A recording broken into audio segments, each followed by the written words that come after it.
Hello folks, and welcome to the start of the 2019 trapping season. Those of you that have been at this for a while, you're going to find this extremely boring and probably a waste of time to watch. Those that have never trapped before and would like to get into it, stick around and take a look at this. The way most trappers start out is muskrats. They're plentiful, they're easy to catch, and easy to take care of. They don't take very much time to skin and flesh and be done with. They don't sell for big bucks, especially the last few years. They were up to $10 a piece for the very best a few years ago, but that price has dropped. You're going to get maybe $2 or $3 is all. But there's lots of them. They're easy to catch and they're worthwhile. A lot of folks kind of pay the bills with their muskrats. Here's to you younger trappers that are just starting out. When I first started doing this YouTube stuff, there was a guy on there, I don't remember his name now, but I felt kind of bad for him. He was a young kid. He was just starting YouTube and he wanted to have a trapping channel. And he thought one muskrat is all in the pond he was trying to trap, and he couldn't catch that one muskrat, and it became real obvious that he had no idea what he was doing and nobody there to teach him. And one thing about YouTube or computers in general is that there are a lot of videos now to teach you just about anything you want to learn, whether it's trapping or working on a truck or you name it. It's out there. Somebody has done at least one video on it. Anyway, here we go. This is how to skin a muskrat and do it right. Boring as can be, I know, but here we go. Alright, so you got yourself a muskrat, and now you don't know what to do with it. This one's a little bit wet, so what I generally would do is take a towel and kind of dry him off somewhat. It doesn't have to be super dry, but it is better if they are. And first thing that I will do is trim up the front legs. This one's about gone, so I'll cut it off. Wring the front legs all the way around so that the skin is loose from the foot. Okay, then I do the back legs the same way.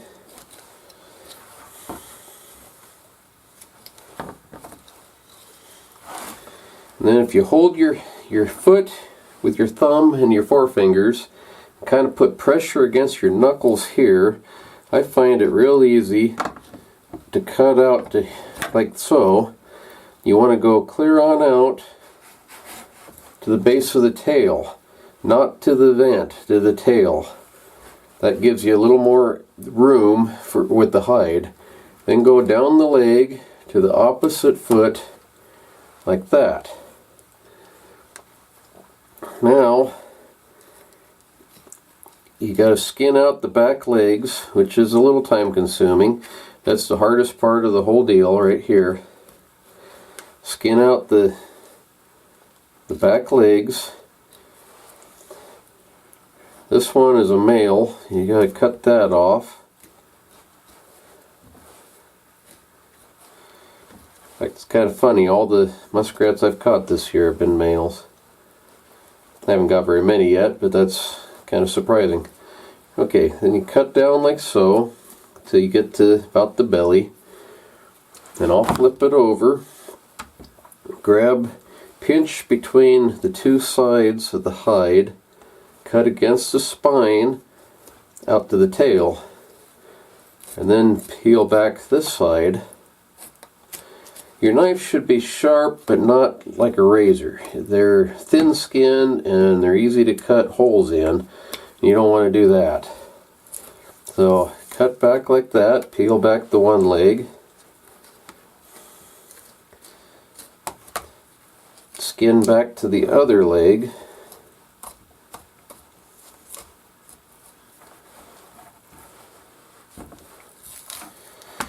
and then from there once you have it where you got the back legs free and the tail free, it should come off pretty easy down to the front legs.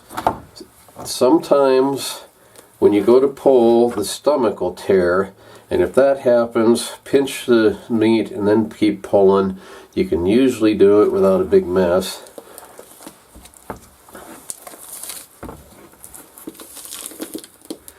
Okay, so then you get it all the way down here like so, where you can see the base of the ears and the front legs. With your fingers, pull the skin away from the front leg till there's a hole. Put your thumb in there and pull it on out. That's why you ring around the front feet. Like that. Okay, now you got it that far. These little things, they're a gland of some sort. I'm not exactly sure what they are. Probably a spit gland. I can't think of the name now. Anyway, take your knife and kind of shove them back toward the body.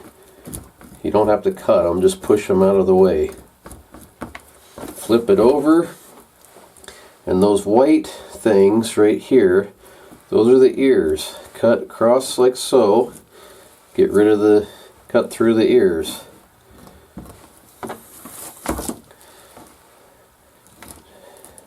You want to be careful around the head.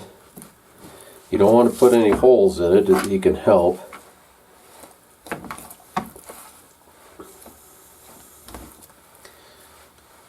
Till you come to the eye. I don't know how close you can see that or not. Be real careful around the eyes. If you go in too big of a hurry, you'll end up with a dime-sized hole there, and that it doesn't hurt anything. The fur market doesn't use the heads for anything anyway, but it doesn't look good, and you're probably going to get docked a little bit. Any excuse to give you less money, they'll take. Okay, so then after you get the eyes, cut on down until you can see the teeth here. So you know that the bottom jaw and the upper jaw is right here. I take the tip of my knife and cut right through here, and then cut alongside the teeth like this.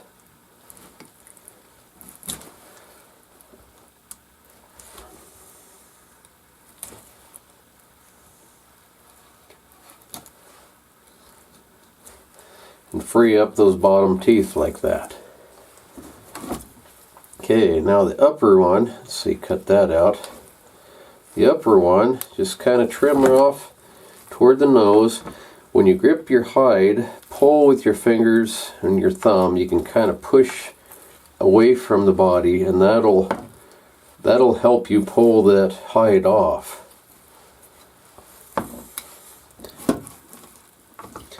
When you get down to the nose, it's pretty easy. Okay, there you got it. The hide is off, there's no big holes. The carcass, I'll save those, and I'll use those for trapping pine marten and whatnot. Clean this up just a little bit. Okay, now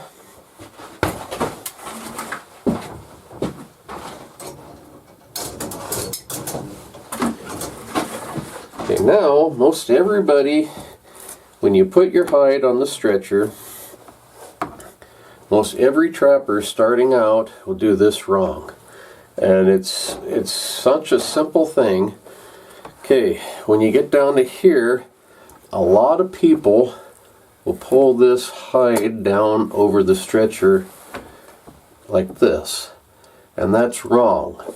When they measure a muskrat for the market, they will measure the length of it, and you go from the very tip of the nose to this outside corner, and that's how they judge the size of it. So if you pull it down and you leave it like this, it'll still sell. It won't you know, they won't dock you any money, but because you're losing an inch here, you're going to get less money. This can go from, say, a medium, you pull that up to the top, it can go to a large. And they measure from the tip of the nose. If your nose is down here, you're going to get less money for that muskrat, even though it's the exact same one.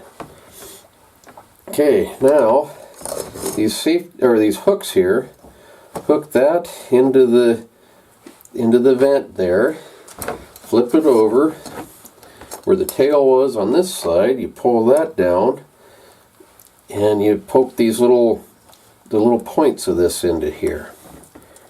Okay, on a muskrat, you can actually overflesh them. Let me get this out of the way. You can actually overflesh them.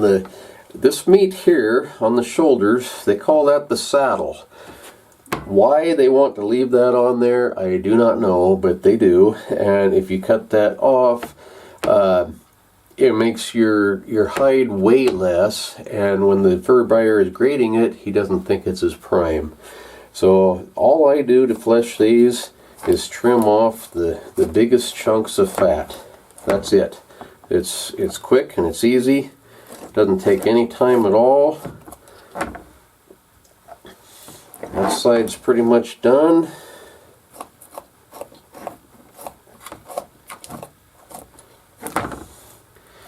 Just like so.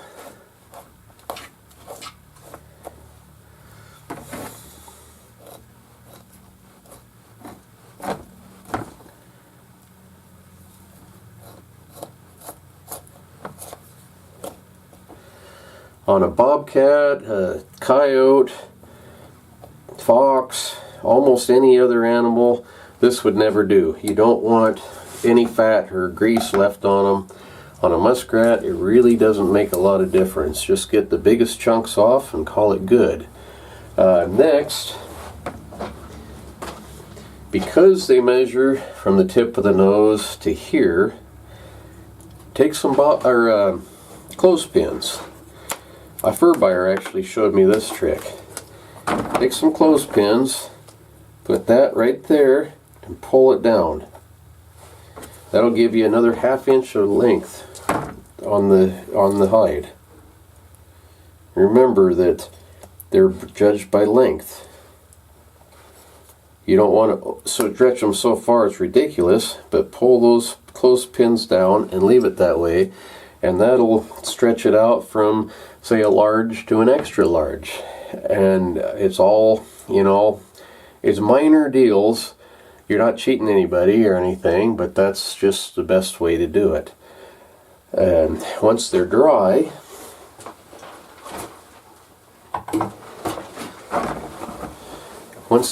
like this, and it's on this stretcher, it usually takes a day or two.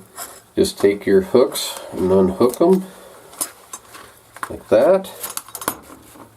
Pull them off of your stretcher.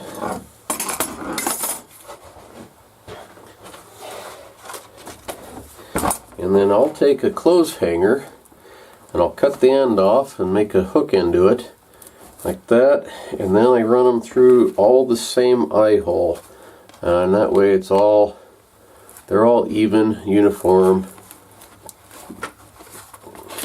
like that.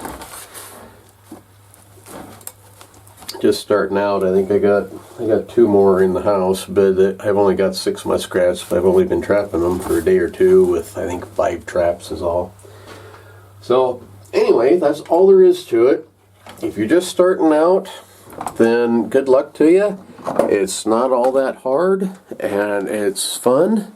I've always really enjoyed catching muskrats just because they are plentiful. You can check your traps and be pretty sure you're going to have something.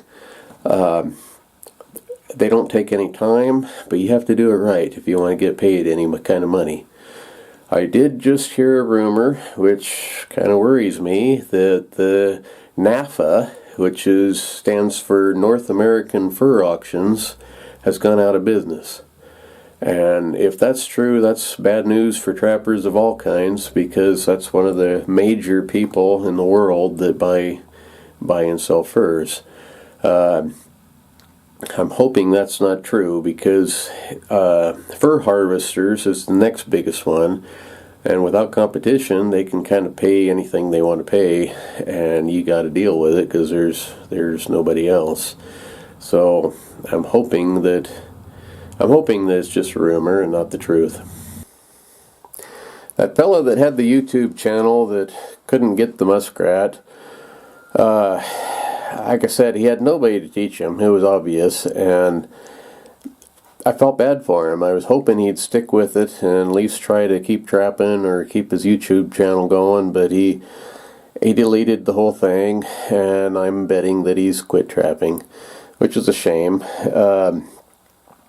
Kids today, really, if you're just starting out and you want to do this, you kind of have it better than most of us did. You have the internet, you have things like YouTube to show you videos that kind of teach you what to do without somebody being there to teach you how to do it. The way we learned, most of us, as a kid, is this magazine here, Fur Fish Game. It's just plumb packed full of different trapping articles and things, and it's one of the best ones out there. Most everything I learned either from my Uncle Bill or I learned from Fur Fish Game. And if you've never had that magazine or seen it, buy it, because it's one of the best ones. It's got lots of different articles and things, and there are other magazines. This one here, Fur Taker magazine. I've actually wrote magazine articles for it years ago. It was, back then it was on kind of newspaper type print. It wasn't that great of a magazine then, but it's gotten a lot better. Trapper's World is another one. There's all sorts of them nowadays, but Fur Fish Game is kind of the old standby. They've been around for a long time, since the 1920s, and they're actually one of the best ones. So if you're new to this, like I say, the the older trappers that have been at this a long time, yeah, you're gonna laugh at my video here probably, but remember, we all started someplace, and muskrats are one of the best spots to start. So anyway, happy trapping, and good luck on the line. Thanks for watching, and please think about subscribing. See you next time.